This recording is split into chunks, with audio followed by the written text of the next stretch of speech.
Aming mga ulam. Uy, mga healthy options, oh. Naku po. Naku po. Naku po. Uy, may ano, munggo.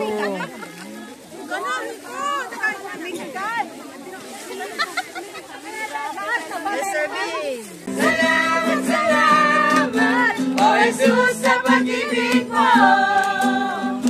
Ako'y nagsasaya sa piling mo.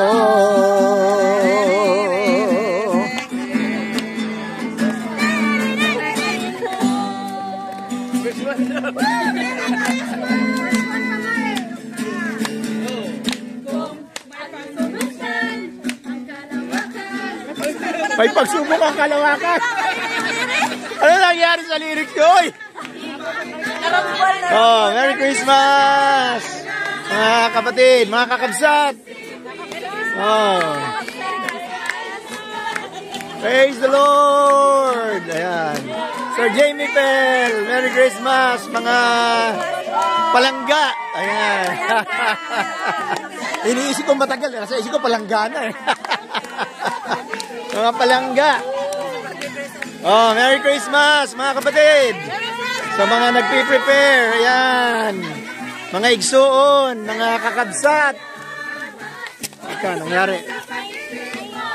Sa piling mo. Sir Gigi, Merry Christmas. Sir Helen, Merry Christmas. Sir Bing. Ayan. Sir Joy, Merry Christmas. Dairut, Merry Christmas. Sir Jollibee. Ayan. Sir Nars, Merry Christmas. Oh, Merry Christmas, mga kapatid.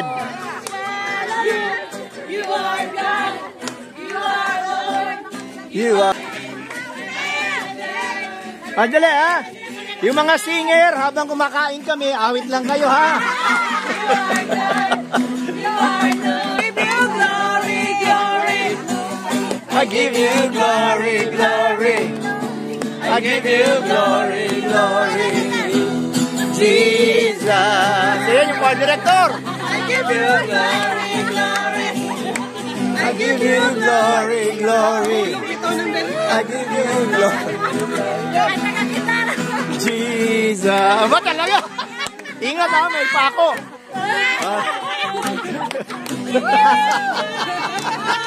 Ayusin mo.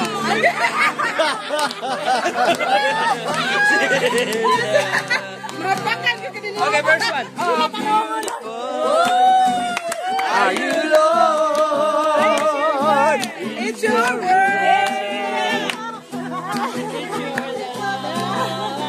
How glorious! How glorious! Amen.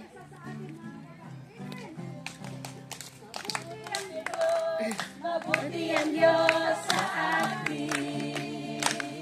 Mabuti ang Diyos sa iyo. Mabuti ang Diyos sa Kanya.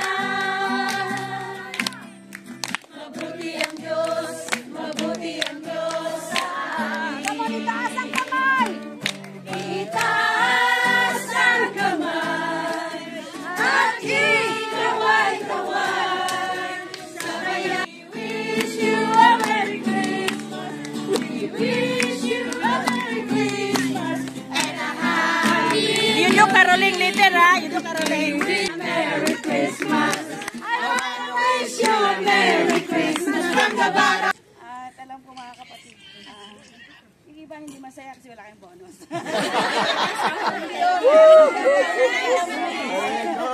Kaya parang mahina yung read or Sometimes we only think of material things, especially kapag yun na may bonus tayo, talagang makikita, di ba? Kasi bago lahat yung damit mo. Aba, aba! At tapos, namimigay ka ng maraming regalo. Thank you, Ate G. Kaya mamaya may sabi nga, Merry Christmas, Ninang! kahit hindi pa naghihingi sa Pilipinas, papadala ko ng agad ng agad, di ba? 20 pa lang, nandun na yung ano, kaya sa 25, hingi naman ulit. So, pinadala mo na. Pero, ano nga ba yung process, di ba, na nagpapasalamat tayo sa ating Panginoon?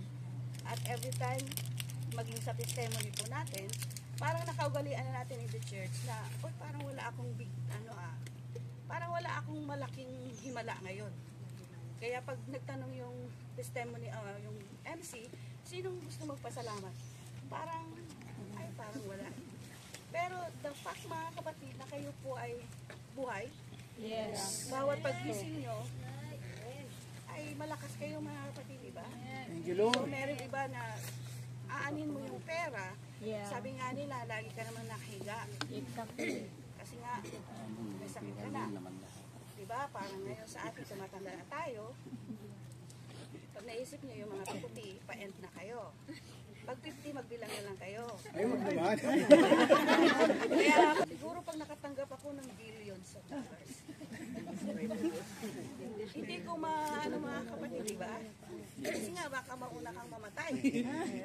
hindi pa naawakan. Billion. So, diba? Kaya yung mga kapatid, hindi na ma-explain talaga. Bakit ka namatay? May billion ka naman. Pero ano nga ba yun mga kapatid?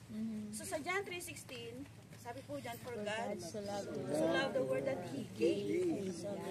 So ito pong love na itong mga kapatid, for God so loved, hindi ito kayang ma-explain, may paliwanag.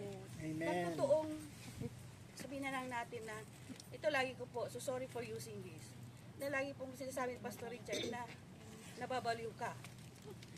Nababaliw siya sa pag-ibig sa akin. Ako hindi ko pumapaliwanag yun. Bakit? Yung iba sa na-in-love, aakyatin niya yung bundok. Ito nga, hindi mo kaya eh. Mamatay-matay na eh. Takot ka nga sa aeroplano, diba? So marami mga kapatid na, tawag dito yung pag-ibig ba? Pero sabi po, for God so loved the world. Sa mga totoong nagmamahal po sa ating Panginoon, hindi mo kayang ipaliwanag yan. Yes.